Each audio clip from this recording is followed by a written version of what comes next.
சில மாதங்களுக்கு முன்னாடி ஐடி துறையை சார்ந்த வேலைகளுக்கு வேலைவாய்ப்பு இருந்துமே ஒரு சில பேர் வேலை இல்லாமல் இருந்துட்டு தான் இருந்திருக்காங்க. இதுக்கான காரணம் என்னவா இருக்கும்னு நம்ம கொஞ்சம் ஆழமாக சிந்திச்சு பார்த்தோம் அப்படின்னா, படித்தவங்க எல்லாருமே ஒரு நோக்கமே இல்லாமல் படிச்சுட்டு இருந்ததாக தான் இருந்திருக்கும்.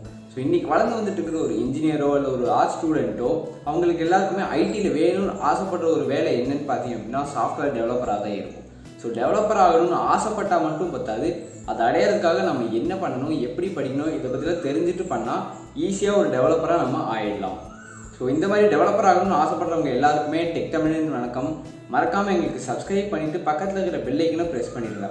எதனால் நாங்கள் உங்களை சப்ஸ்கிரைப் பண்ணி பெல் ஐக்கனை ப்ரெஸ் பண்ணுறோன்னு கேட்டிங்கன்னா, நாங்கள் உங்களுடைய கெரியர் ரிலேட்டடாக நிறைய வீடியோஸ் போட்டுகிட்டே தான் இருக்கோம். இது போக டெக்னாலஜி ரிலேட்டடாக இன்னும் நிறைய வீடியோஸ் போடுறோம். ஸோ உங்களுக்கு தெரியாத விஷயத்தை நாங்கள் உங்களுக்கு சொல்லுவோம், அல்லது உங்களுக்கு தெரிஞ்ச விஷயமாகவே இருந்தாலும் அதை பற்றி எங்களுக்கு என்ன தெரியுமோ அதை நாங்கள் உங்கள் கூட பகிர்ந்துக்க தான் இருக்கோம். ஸோ மறக்காமல் எங்களுக்கு சப்ஸ்கிரைப் பண்ணிவிட்டு எங்களுடைய வீடியோஸ் எல்லாம் பார்த்துட்டு உங்களுடைய சஜஷன் என்னங்கிறத மறக்காமல் கமெண்ட் செக்ஷனில் மென்ஷன் பண்ணிடுங்க. ஸோ இன்னைக்கு வீடியோவில் நம்ம எதை பற்றி பார்க்க போகிறோம்னா, வெறும் 9 ஸ்டெப்பு. இந்த 9 ஸ்டெப்பை ஃபாலோ பண்ணிட்டோம் அப்படின்னா உங்களோட டெவலப்பர் கனவு அடையிறது ரொம்பவே ஈஸியாக இருக்கும். இது போக ஒரு கார்ப்பரேட்டில் நீங்கள் டெவலப்பராக இருக்கிற வாய்ப்பை எப்படி நீங்கள் தக்க வச்சுக்கணும்னு தேவையான 4 ஸ்கில்லும், இது போக டெவலப்பராக பேசிக்காக ஒரு மாணவனாக நீங்கள் என்னென்ன ஸ்கில்லை ஃபஸ்ட்லேருந்தே உங்களுக்குள்ளே வளர்த்திக்கணும் இப்படிங்கிறத பற்றிலாம் தான் நம்ம இன்றைக்கி பார்க்க போகிறோம். ஸோ இந்த வீடியோவில் ஒரு பார்ட்டை நீங்கள் மிஸ் பண்ணிட்டீங்கன்னா கூட நாங்கள் சொல்ல வரது உங்களுக்கு முழுசாக ரீச் ஆகாது. ஸோ வீடியோவை ஸ்கிப் பண்ணாமல் கடைசி வரைக்கும் பொறுமையாக பாருங்கள்.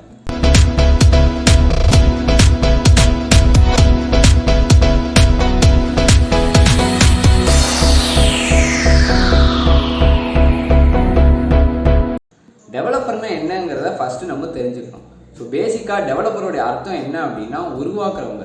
ஸோ புரியும்படி சொல்லணும் அப்படின்னா, நம்ம டெய்லி லைஃப்பில் சாப்பிட்ற சாப்பாடு, அதாவது அரிசி, அது நமக்கு கிடைக்கிற ஃபைனல் ப்ராடக்ட். ஆனால் அந்த அரிசியை உருவாக்குறது யாருன்னு பார்த்தீங்கன்னா விவசாயிகள்.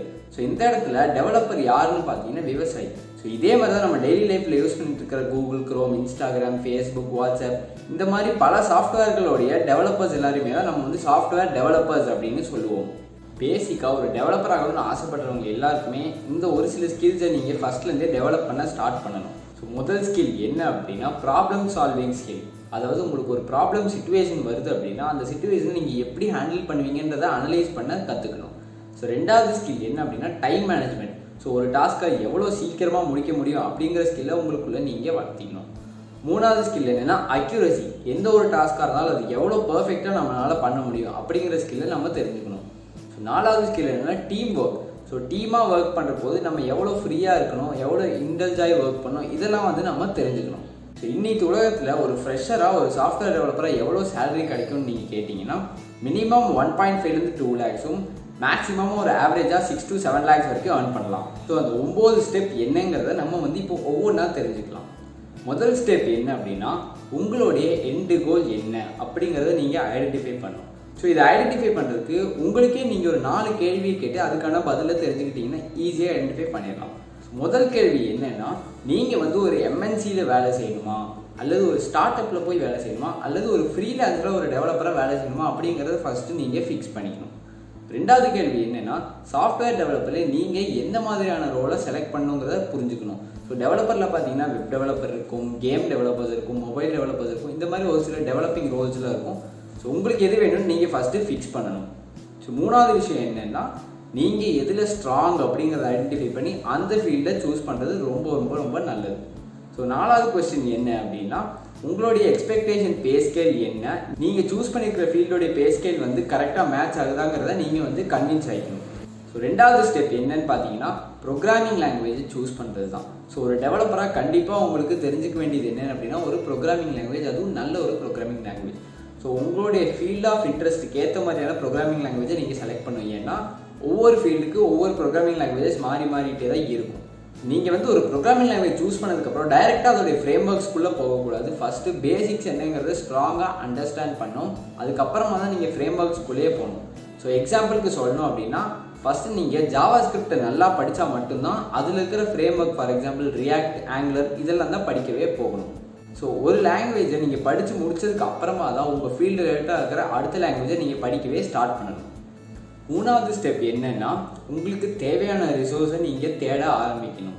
ஸோ ரிசோர்ஸ்னால் என்ன அர்த்தம்னா, உங்களுக்கு படிக்கிறதுக்கு தேவையான புக்ஸ் ஆகட்டும், டாக்குமெண்ட்ஸ் ஆகட்டும், ரிசோர்ஸ் வெப்சைட் ஆகட்டும், இது போக ஒரு சில challenging websites, for example hacker rank, hacker earth, leet code, இந்த மாதிரி வெப்சைட்ஸ்லாம் நீங்கள் வந்து ரெஃபர் பண்ண ஆரம்பிக்கணும். ஸோ நாங்கள் டிஸ்கிரிப்ஷனில் கீழே ஒரு சில ரெஃபரன்ஸ் வீடியோஸ்க்கான லிங்க்லாம் கொடுத்துருப்போம்.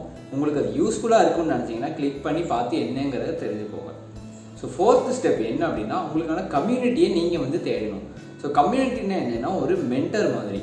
ஸோ எக்ஸாம்பிளுக்கு ஸ்டாக் ஓவர்ஃப்ளோ அப்படிங்கிற ஒரு கம்யூனிட்டி நம்ம எடுத்துக்கலாம்.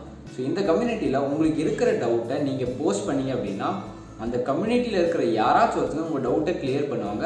அதே மாதிரி அவங்களுடைய டவுட்ஸை நீங்கள் கிளியர் பண்ணலாம். உங்களுக்கு இருக்கிற ஐடியாஸை நீங்கள் அந்த கம்யூனிட்டியில் எக்ஸ்சேஞ்ச் பண்ணிக்கலாம். 5வது ஸ்டெப் என்னென்னா, create your own project. So நீங்கள் ஒரு ப்ரோக்ராமிங் லாங்குவேஜ்லாம் படித்து முடிச்சு, ஃப்ரேம் ஒர்க்லாம் படித்து முடிச்சதுக்கு அப்புறமா அந்த லாங்குவேஜ், அந்த ஃப்ரேம் ஒர்க்கை வச்சு ஒரு ப்ராஜெக்ட் டிசைன் பண்ண ஸ்டார்ட் பண்ணணும். ஸோ எப்போ நீங்கள் ஒரு ப்ராஜெக்டில் டிசைன் பண்ண ஸ்டார்ட் பண்ணுறீங்களோ அப்போ தான் நீங்கள் படித்த லாங்குவேஜ்லேயே உங்களுக்கு தெரியாத விஷயத்தை கூட நீங்கள் தெரிஞ்சுக்க ஸ்டார்ட் பண்ணுவீங்க. ஸோ 6வது ஸ்டெப் என்ன அப்படின்னா, உங்களுக்கான போர்ட்ஃபோலியோவை நீங்கள் கிரியேட் பண்ண ஆரம்பிக்கணும். ஸோ போர்ட்ஃபோலியோனா என்னென்னா ஒரு வெப்சைட், அல்லது இன்னும் சிம்பிளாக சொல்லணும் ஒரு ஆன்லைன் ரெஸ்யூம் மாதிரி தான். ஸோ எங்களுடைய வெப்சைட்டில் வந்து நீங்கள் உங்கள் ப்ராஜெக்டோடைய லைவ் வெர்ஷன், இது போக உங்களுடைய கீ ஸ்கில்ஸ் இதெல்லாத்தையுமே பர்ஃபெக்டாக டெபிக்ட் பண்ணிங்க அப்படின்னா இது மூலியமாகவே உங்களுக்கு ஜாப் கிடைக்கிறதுக்கான ஆப்பர்ச்சுனிட்டிஸ் நிறையாவே இருக்குது. ஸோ 7வது ஸ்டெப், அதாவது 7th ஸ்டெப் என்னன்னு பார்த்தீங்க அப்படின்னா, ஓப்பன் சோர்ஸ்க்கு கான்ட்ரிபியூட் பண்ண ஸ்டார்ட் பண்ணணும். ஸோ நீங்கள் ஆல்ரெடி டிசைன் பண்ண ஒரு அப்ளிகேஷனுக்கு புதுசாக நியூ ஃபீச்சர்ஸ் ஆட் பண்ண ட்ரை பண்ணுங்கள். அப்படி இல்லாட்டி ஏதாச்சும் ஒரு ப்ரோக்ராமிங் லாங்குவேஜுக்கு புதுசாக லைப்ரரிஸ் கிரியேட் பண்ணி கான்ட்ரிபியூட் பண்ண ட்ரை பண்ணுங்கள்.